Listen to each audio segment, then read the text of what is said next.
Indonesia Raya, merdeka, merdeka, tanahku, negeriku yang ku cinta. Indonesia Raya, merdeka, merdeka, hiduplah Indonesia Raya.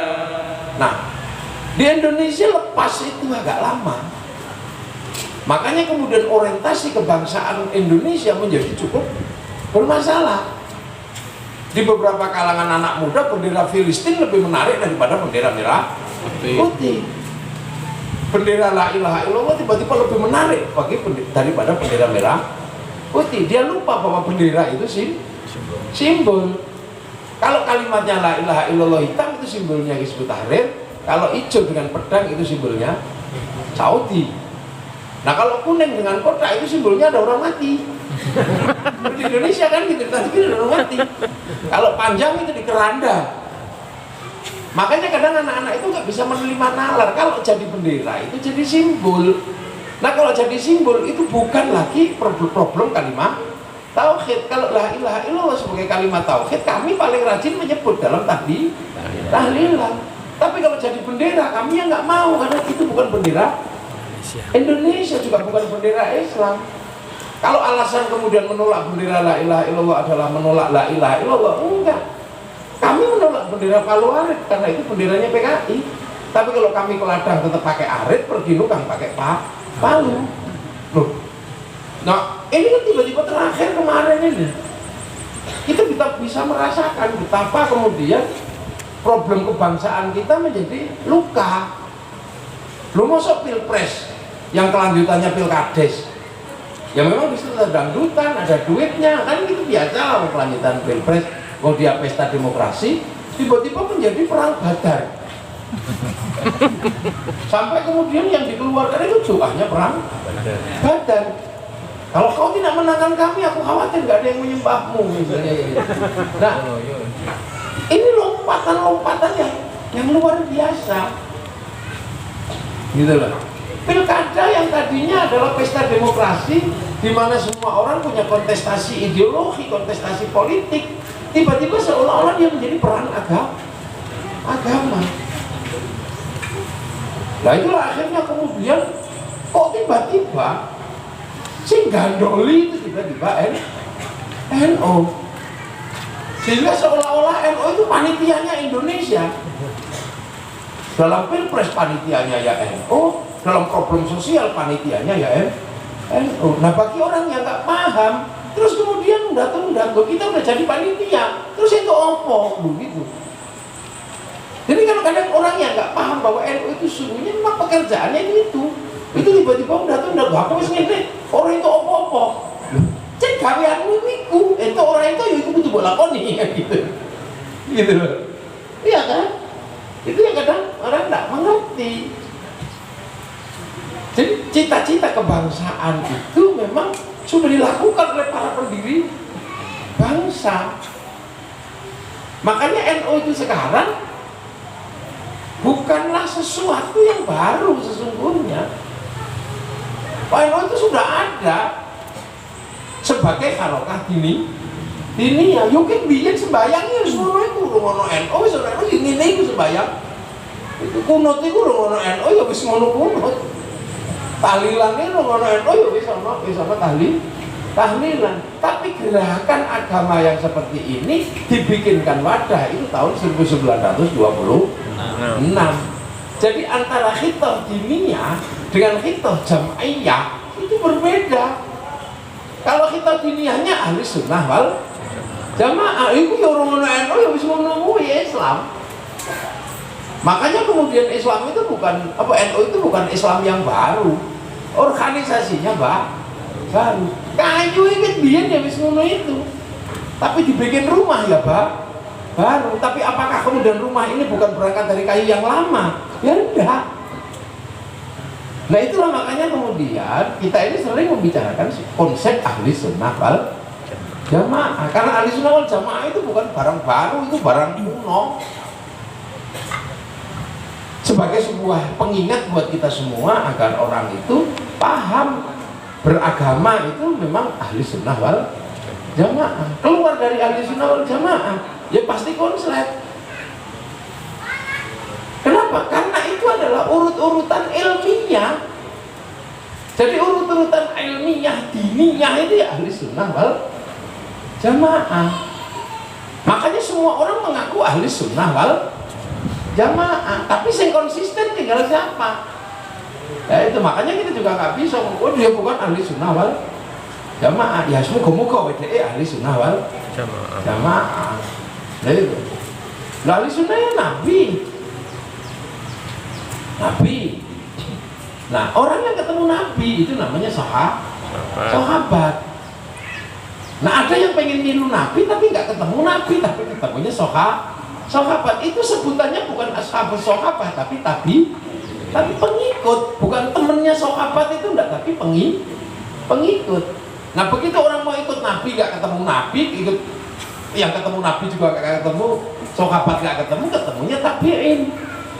Itu juga bukan ashabut tabi'in tapi tabi'ut tabi'in, pengikutnya pengikut. Begitu seterusnya yang ketemu dengan tabi'ut tabi'in namanya tabi'ut tabi'in. Nah begitu terus tabi'ut terus. Nah kalau kemudian kita terus tabi'ut.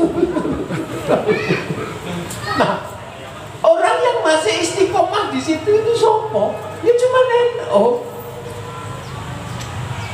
Yang lain sudah nggak mau menjadi pengikut generasi kekinian, udah nggak mau.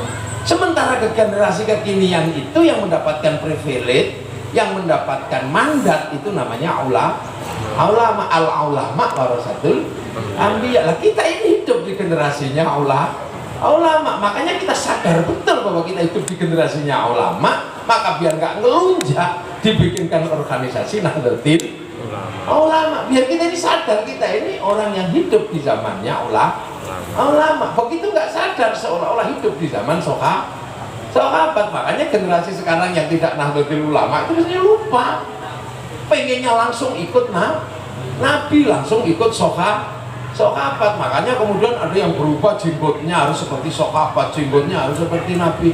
Kenapa? Nahdlatul Ulama nggak begitu. Ya semua sadar hidup di generasinya Nahdlatul Ulama, kan gitu. Jadi nggak kemudian cium tangan tidak ada dalilnya, cium Quran nggak ada dalilnya. Zaman Rasulullah tidak ada mencium Quran. Ya zaman Rasulullah orang belum mencium Quran, Qurannya belum dibukukan. Quran itu belum dibukukan. Zaman Rasulullah itu masih dihafalkan sahabat. Lalu kok tiba-tiba kemudian orang lupa bahwa kemudian zaman Rasul orang tidak ada mencium mushaf Al-Quran. Nah mushaf itu belum ditulis di zaman Rasulullah, baru di batu-batu. Iya, baru dikumpulkan itu di zaman Sayyidina Abu Bakar. Itu pun ribut dengan Sayyidina Umar.